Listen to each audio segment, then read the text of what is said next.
Assalamualaikum warahmatullahi wabarakatuh, and a very good evening to my respective audiences. So today I'm going to discuss about the international migration and refugee law with regard to the question number 2. In bracket question number 2, compare the rights of migrant workers and refugee. So my name is Muhammad Naufal bin Mat Saleh and my matrix number is 047960. Okay, for the definition, migrant workers as defined in the ILO instruments as a person who migrates or travel from one country to another country with reason to being employed rather than on its own account, and include any person regularly admitted as a migrant for seeking employment. The United Nations also define migrant workers in its Convention on the Protection of the Rights of all Migrant Workers and Members of their Family.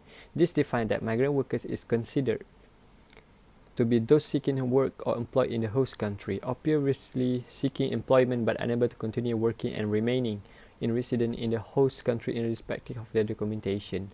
A refugee is defined as a person who has fled their country of origin and is unable to return to its home country due to well-founded fear of being at risk to violation whenever returned. According to Article 1 of 1951 Convention, it specified that a refugee is someone who is unable or unwilling to return to their country of origin owing to well-founded fear of being persecuted for reason of race, religion, nationality, membership of particular social group, or a political opinion. Okay, how to deal? Development in international human rights law also reinforced the principle that the convention to be applied without discrimination as to sex, age, disability, sexuality, or other prohibited grounds of discrimination. Thus, migrant workers and refugees are two different components on the scope of this study. In this occasion, there are several rights for migrant workers and refugees that are crucial to be protected as stated under international law.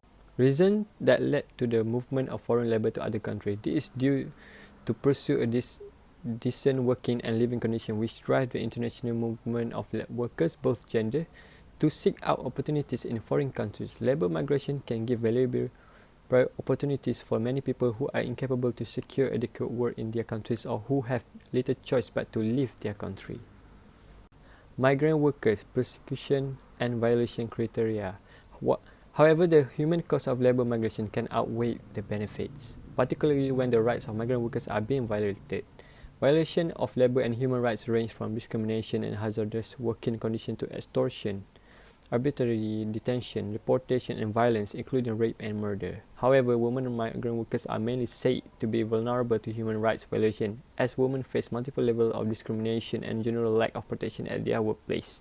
Factors that contribute to systemic patterns of human rights violation against migrant workers and which can restrict access to effective redress for victims include negative public attitude, language barriers, restrictive migration regime, inadequate legal protection, lack of awareness, weak rule of law, and impunity. Also, there are some human rights standards that apply to migrant workers and members of their families. What human rights and protection available that meets the relevancy of protection applied to migrant workers? According to international law, the protection for migrant workers and members of their family that exists in a framework stated that fundamental human rights that apply to all migrants regardless of their status standard that provide basic protection for treatment and condition at work. States are obliged to ensure that migrants receive equal treatment and protection as nationals of the state. As according to the UDHR, any distinction, exclusion, restriction, or preference which is based on any grounds such as race, color, sex, language, religion, political or other opinion, national or social origin, property, birth, or other status, and which has the purpose or effect of nullifying or impairing the cognition, enjoyment, or exercise by all persons on equal footing of all rights and freedom. According to the Article 2 in bracket 1 of the International Covenant on Civil and Political Rights, provide that states must respect and ensure civil and political rights without discrimination or on any ground. The Human Rights Committee has further confirmed that the guarantee of non-discrimination applies to both national and non-national. Once a person has entered a country, the government is responsible for protecting the person's right regardless of their nationality, legal race, or other status. The rights provided in International Covenant on Economic, Social, and Cultural Rights extend to all persons without discrimination, regardless of their status or documentation. This includes the right to work, the right to just and favorable condition of work, the right to establish trade union, and the right to an adequate standard of living, including adequate food, clothing, housing, and a continuous improvement of living condition. The International Labour Organization was established in 1990 1919, preceding the formation of the United Nations. The mission is grounded on an understanding of the complex connection between social justice, labor rights, and the condition for lasting progress, peace, and prosperity. ILO standards and migrant workers. The ILO has adopted over 180 conventions addressing specific labor issues and concerns, including those that precisely address the right of migrant workers. The ILO has classified standards through non-binding guidelines in the form of recommendation. The ILO was energetically involved in the drafting of the International Convention on the Protection of the Rights of all Migrant Workers and members of their families. Refugees' Rights and Protection, defined as any kind of activities aimed to obtain full respect for the right of a person in accordance with the letter of the relevant bodies of law as basis to human rights law, international humanitarian law, and refugee law.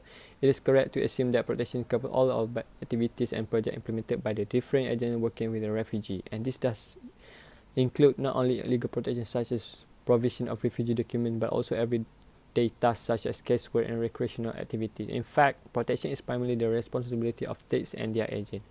In the case of state or government that is unwilling or unable to protect its own citizens for any given reason, these individuals have the right to seek asylum elsewhere, which is stipulated in the 1951 Convention, Geneva Convention definition of a refugee. The 1951 Refugee Convention, together with 1967 Protocol, such as the principle of non-refoulement and the principle of non-discrimination.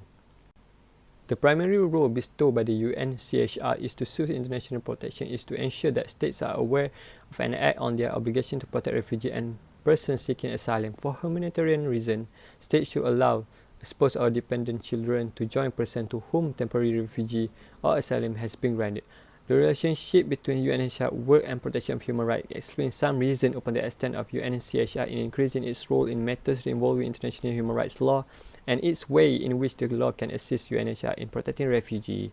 To simplify this, it can be viewed when a person is believed to be stated well-founded fear of persecution or more of his or her basic human rights are not being respected, despite the UNCHR also intended to focus on promoting durable solutions. Promoting and monitoring the safety of their voluntary returns allows refugees to establish themselves in their own community and to enjoy their basic human rights. In addition, monitoring the safety of returners is means of ensuring that they do not again suffer the human rights violation which force them to flee. International human rights law and refugee law are closely correlated, where refugees are fleeing governments that are either unable to safeguard their basic human rights.